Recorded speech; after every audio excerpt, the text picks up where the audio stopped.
আপনার চতুর্থভাবে, লগ্ন থেকে চতুর্থভাবে যদি শুক্র, বুধ, বৃহস্পতি বা চন্দ্র এই ভালো গ্রহগুলো থাকে এবং এই ভালো গ্রহগুলো যদি আপনার ছকের ভালো ভাবের লর্ড হয়, তাহলে কিন্তু আপনার বিবাহিত জীবনে সুখ উত্তর বাড়তে থাকবে। ভালো বিবাহিত জীবনে ভালো শান্তি, সুখ এগুলো আপনি পাবেন।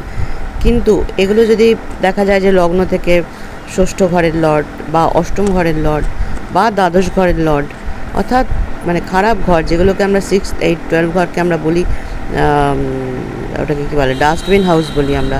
তো সেই ঘরের লর্ড হয়ে যদি চতুর্থ ঘরে বসে, তাহলে কিন্তু বিবাহিত জীবনের সুখের অনেকটাই হ্রাস পায়। বলবো না যে সবটাই নষ্ট হয়ে যাবে, কারণ সবটা নষ্ট হতে গেলে কিন্তু অনেক রকম কানেকশান দরকার হয়। কিন্তু চতুর্থভাবে যদি কোনো মানে এই গ্রহগুলো থাকে এবং তারা যদি বাজে ঘরের লর্ড হয়, তাহলে কিন্তু সুখ অনেক পরিমাণে হ্রাস পাবে।